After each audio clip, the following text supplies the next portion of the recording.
હાલ ઉનાળુ વેકેશન ચાલી રહ્યું છે। ગુજરાતના પર્યટન સ્થળો પર્યટકોથી ધમધમી રહ્યા છે અને ત્યારે યાત્રાધામ દ્વારકા નજીક આવેલ શિવરાજપુર બીચ ખાતે પર્યટકોની ભારે ભીડ ઉમટી છે। શિવરાજપુર બીચને બ્લુ ફ્લેગ બીચનો દરજ્જો મળ્યા બાદ દેશ વિદેશથી પર્યટકોનો ધસારો વધ્યો છે। ઉનાળુ વેકેશન છે અને ગરમીની રજાઓમાં ફરવા આવેલા પર્યટકોનું કહેવું છે કે ગોવા અને માલદીવ્સ કરતાં પણ આ સસ્તું અને બેસ્ટ લોકેશન છે। હાલ તો ગુજરાતના લોકો માટે નજીકનું અને બેસ્ટ ડેસ્ટિનેશન ગણાય છે શિવરાજપુર બીચ। અને અહીંની રાઈડ ને અહીંનું જે એટમોસ્ફિયર છે ને એ એકદમ ફર્સ્ટ ક્લાસ છે ને અહીંયા જે રાઈડું ને મેં જોયું પેરાગ્લાઇડિંગ ને જે છે એકદમ સરસ છે। વિદેશોમાં જઈને રૂપિયા બરબાદ કરવા કરતા આપણા આંગણે આવેલું આ શિવરાજપુર બીચ ખૂબ જ સરસ અને ડેવલપ થયેલું છે। બધી રાઈડોના ભાવ પણ એકદમ વ્યાજબી છે। તો માલદીવ્સ જવું કે ગોવા જવું એના કરતાં આપણા ઘર આંગણે આટલી સારી વ્યવસ્થા હોય તો બધા લોકોને મારી અપીલ કરું છું TV 18 ના માધ્યમથી કે આપ લોકો વધારે ને વધારે લોકો અહીંયા આવો। શિવરાજપુર બીચ સરકાર દ્વારા બહુ જ વિકસાવવામાં આવ્યું છે। બહુ ક્લીન બીચ છે। દીવ અને ગોવા કરતા અહીંયા બહુ વધારે મજા આવે છે। રાઈસના ભાવ અડધા છે। આમ જોવા જઈએ તો ગોવા થોડું પેકેજ મોંઘું પડી જાય એટલા માટે અમે શિવરાજપુર બીચ આવ્યા છીએ અને અહીંયા આવીને અમને ઘણો આનંદ થઈ રહ્યો છે। ઉનાળા વેકેશનની શરૂઆત થઈ ગઈ છે ત્યારે યાત્રાધામ દ્વારકામાં પ્રવાસીઓની પણ ભારે ભીડ ઉમટી છે। હું આપને દ્રશ્યો બતાવવા માંગીશ। દ્વારકા નજીક આવેલ શિવરાજપુર બીચના શિવરાજપુર બીચ ખાતે ઉનાળાની ગરમીમાં યાત્રિકો મોટી સંખ્યામાં ઉમટી પડ્યા છે। વિવિધ રાઇડ્સોની મોજ માણતા પણ યાત્રિકો જોવા મળી રહ્યા છે। હાલ ગુજરાતમાં ગરમીનો પારો 40 ડિગ્રીની ઉપર પહોંચી ચૂક્યો છે ત્યારે યાત્રાધામ દ્વારકામાં જે ઉનાળુ વેકેશનમાં યાત્રિકો આવતા હોય છે તેને ગરમીથી છુટકારો મેળવવા માટે શિવરાજપુર બીચ ખાતે દરિયામાં મોજ માણતા પણ જોવા મળે છે। આ વિવિધ રાઇડ્સો છે તેના માધ્યમથી જે દરિયામાં સફર કરી રહ્યા છે સાથે વાત કરીએ તો સ્નાન પણ કરી રહ્યા છે। યાત્રિકો મોટી સંખ્યામાં શિવરાજપુર બીચ ખાતે પહોંચ્યો છે અને હાલ દ્વારકાના જે તમામ દરિયા કિનારો વિસ્તાર છે તેમાં યાત્રિકોનો ઘસારો જોવા મળી રહ્યો છે। મુકુંદ મોકરિયા, ન્યૂઝ 18 ગુજરાતી, દેવભૂમિ દ્વારકા। ચારધામ યાત્રામાં ગુજરાતી પ્રવાસીઓ અટવાયા છે। ભારે ભીડના કારણે અટવાયા છે યાત્રિકો। ઉત્તરાખંડના ગંગોત્રી અને યમનોત્રીમાં યાત્રિકો અટવાયા છે। ગંગોત્રી જવાના માર્ગે ભારે ભીડ જોવા મળી રહી છે। ગંગોત્રીથી ગંગનાની વચ્ચે ફસાયા છે યાત્રિકો। પરોઢીએ 4 વાગ્યાથી તેઓ ફસાયા છે। અમદાવાદ વડોદરાના યાત્રિકો અટવાઈ ગયા છે। પરોઢીએ 4 વાગ્યાથી યાત્રિકો અટવાયા છે। 15 કિલોમીટર જેટલી લાઇન પણ લાગી છે। તંત્ર તરફથી કોઈ જ વ્યવસ્થા ન હોવાનું બહાર આવ્યું છે।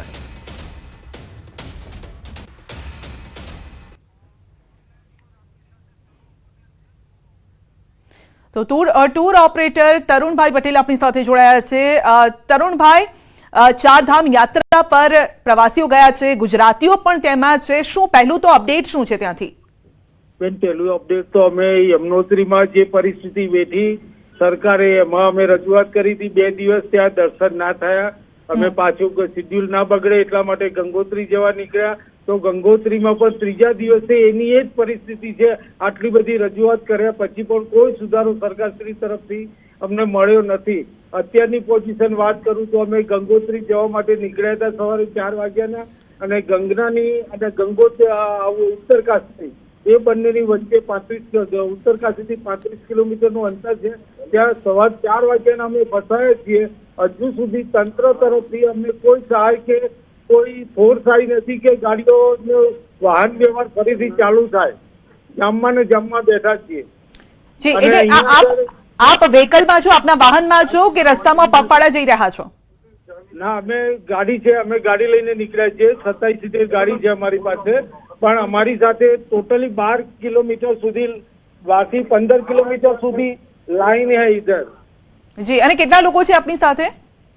અમારી સાથે અત્યારે 35 માણસ છે। ગુજરાતી છીએ બધા અને બીજા આજુબાજુ પણ ગુજરાતીઓ કેટલાય આપણા ગુજરાતના આવેલા છે। એ બધા સવારના પાણી વગર વલખા મારે છે। આસપાસ એવી કોઈ વ્યવસ્થા, ખાવા પીવાની કોઈ એવી વ્યવસ્થા? માંડ એક જ ઢાબુ હોય પણ એ ખૂટી ગયું છે એની પાસે જમવાનું પણ। જી, અને તમે સવારે 4 વાગ્યાથી આ જ પરિસ્થિતિમાં છો? એ જ પરિસ્થિતિમાં એક સીટમાં બેસી રહ્યા છીએ સવારના 7 કલાકથી।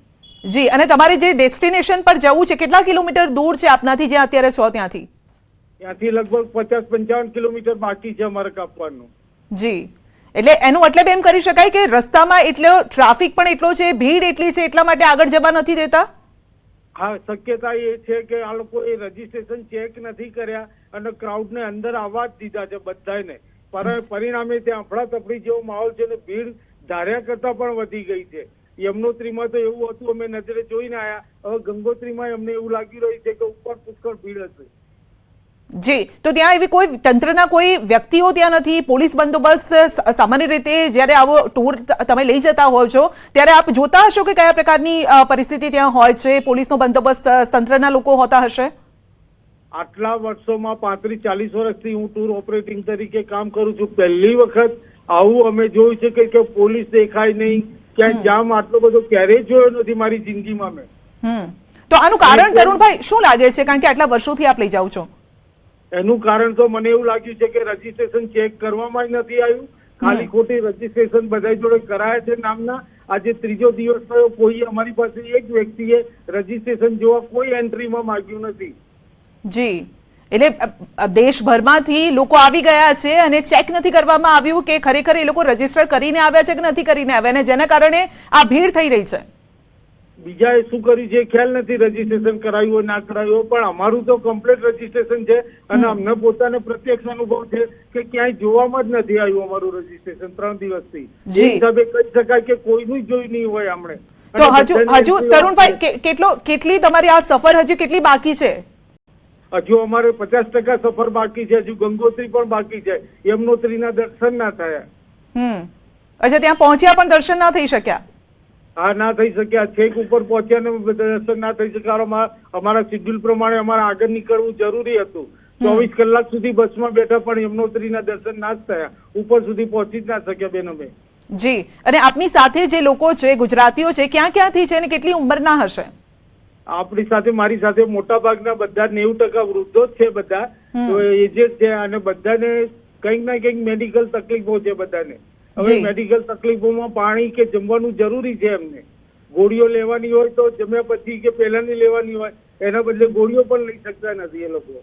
જી, તો હવે આવી પરિસ્થિતિમાં શું નિર્ણય કઈ રીતે આપ લઈ રહ્યા છો, કે આગળ વધવું કે પછી બેક થવું? અમે આગળ વધવા માટે સરકારશ્રી તરફથી અહીંયા આગળ હેલ્પલાઇનમાં પણ નંબરો જોડ્યા છે અને ગુજરાત સરકારને અમારી ખાસ વિનંતી છે, ભાજપ સરકાર છે અને અહીંયા આગળ કંઈક મદદ કરે અમને અને આમાંથી બહાર કાઢે તો અમે દર્શન કરવા જઈ શકીએ એવી આશા રાખીને બેઠા છીએ. યમનોત્રીમાં આપ જ્યારે પહોંચ્યા તો કઈ પરિસ્થિતિનો આપે સામનો કર્યો? કારણ કે કેટલાક વિડીયો અમે ત્યાંથી જે સામે આવ્યા હતા, પહાડમાં લોકો રસ્તા વચ્ચે અટવાયેલા હતા, પગપાળા જે જઈ રહ્યા હતા, એ ભયંકર એ વિડીયો હતા. શું એ જ પ્રકારની પરિસ્થિતિ તમે જોઈ છે? હા, એ પ્રકારની પરિસ્થિતિ જોઈ અને ખોટા નિર્ણયો પણ સરકારશ્રીના જોયા કે નીચેથી અપનો ગેટ ખોલે એની સાથે સાથે ઉપરથી ડાઉનનો પણ ગેટ ખોલે. જી, બિલકુલ આપની વાત પણ પહોંચી ગઈ છે સરકાર સુધી. તરુણભાઈ, ન્યૂઝ 18 ગુજરાતીના માધ્યમથી આપનો આભાર અમારી સાથે જોડાવા બદલ. તો કેટલાક ગુજરાતીઓ ફસાયા છે, તરુણભાઈ સાથે 35 જેટલા ગુજરાતીઓ છે ને તમામ વૃદ્ધો છે.